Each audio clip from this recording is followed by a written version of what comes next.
On how to use my Practice and Perfect Your Evidential Mediumship Training Cards. So as you can see, this is the deck as you would buy or purchase through online or directly, and the little bag that it comes with. It will come in the post to you like this, or given to you directly if you were to purchase it.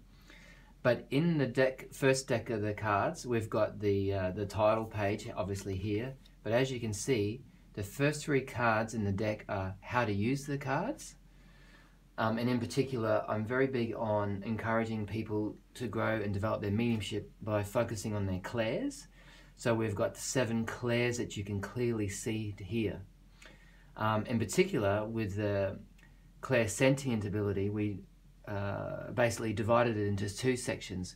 The clairsentient ability to feel, but we've called it clairphysique, to feel in your body, but also clairsentient to feel emotionally in your heart how you feel when you make a connection with spirit. And then of course claircognient, the ability to see, clairvoyant, hear, clairaudient, taste, clairgustient, and smell, clairscent, okay?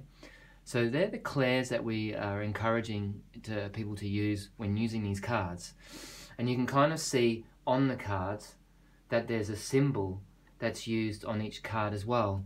So every time a card is drawn, you are to try and use the clair that's indicated on the cards that you can see there, okay? Now, through the rest of the pack, it's divided into 5 sections. The most important are the 4 sections to the mediumship training here, the 4 P's I call it, the 4 P's to mediumship, okay? So the first section is the physical evidence. The second section is the personality, passions, and profession. The third section is the purpose for communication. And the last 4th section is post-life evidence. What's happened since they've passed? What's happened since they've died? The 5th section is 20 different types of or causes of death to expand on. But I'm just going to keep them separate over here for a minute. So what you can do with these cards is during a one-to-one reading, you can actually use the physical first. It's the physical evidence that we need first to have someone define who you have as a spirit communicator. It's important to talk about the physicality about who they are first. So that's how we created this first section. So on here, there's 20 cards in this section, and it's double-sided, okay? And there's questions on the cards that are forcing you in your mind to communicate with spirit, okay? So these are questions in your thoughts that you put to spirit or the spirit communicator. And then you ask in your clairs, through all of your clairs, to try and perceive, sense, know, hear, taste, feel the information coming back to you, okay? So the great thing about these cards is that you can use them in a one-to-one reading as well. So if you were in a one-to-one reading with your client, you would basically just get them to pick the one card from the physical section, and then you would do your best as the medium to try and then perceive information based on the card to the spirit communicator. Where, as an example, this is the family card, okay? So were you a parent, child, or grandparent, partner, etc.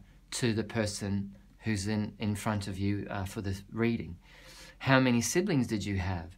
Was there harmonious relationships with each other? Or was the family together always? And these are questions that you would be asking your communicator into the spirit world, and then try feeling it with your heart, clairsentiently, emotionally in the heart, about how the spirit communicator felt about their life and family relationships when they were on the earth, okay? So then as we try to expand on physical evidence, then you can then ask your client, or while you're demonstrating, pick another card, which would be the passions, personality, and profession card. So this whole area here is designed basically to encourage you with thought questions to build the personality of the person. What were their passions and what was their profession? And all of these questions here on these cards are designed to also get you then to perceive more evidence about that. And then of course we get into the most important area, the business end of things. you know, what is the purpose of communication from the spirit in the spirit world to your recipient? Why do they want to make communication? It's not just to say I love you. So all these cards are here with questions as well to try and invoke you to be more evidential in the purpose for communication and why a communication should take place. And that's very, very important to kind of really solidify a deeper, more meaningful message from spirit than just saying that they're not gone. We need evidence to prove to people that they're not gone, okay?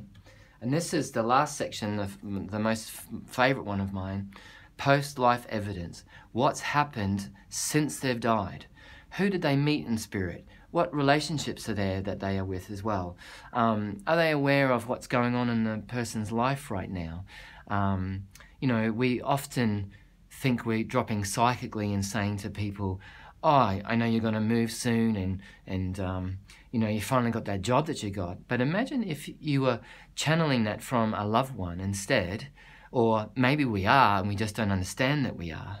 And it could mean so much more to your recipient if you said, oh, you know, I've just been channeling your father in the spirit world, but he's also telling me that since he's died, your living situation has got on much better. You've moved to where you've always wanted to move to, and that you're happy in your new home. And all of these things are really important. So in this as well, there's like every other section, there's 20 different types of questions to ask in thought or with your different clairs, and try and perceive different information to try and strengthen your evidential mediumship, okay?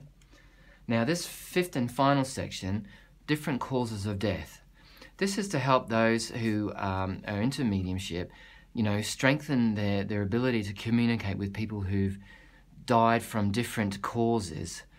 You know, if you're just starting out and you probably relate to grandparents often, because most of us have lost at least a grandparent at some point in our life.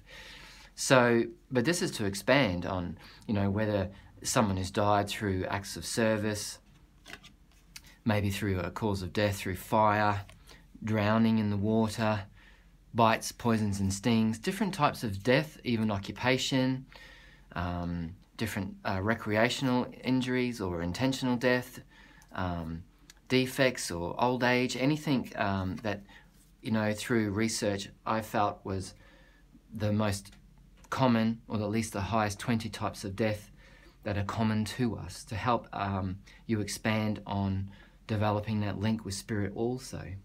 So these cards are great for a one-to-one reading, so you can have a client sit with you and get them to pick each of the 4 cards. Once you've given information already or at the start of the communication, and you can always expand on giving your own information that you perceive, but also use these cards to go deeper and be a bit more evidential. And in a classroom environment, this is this cause of death. So it can be in a classroom environment or with a group of friends or with a couple of people in a room with you. You can just expand yourself and push yourself for spirit, and then just pick a card and try and naturally work with a communicator in the spirit world who may have died from a different cause of death, to help you expand and grow in your own development with mediumship. So I hope you have enjoyed this short little video. I just thought I'd put it out there, so if you have these packs and you want to watch the video on how to use the cards, I thought this would be a useful tool for you.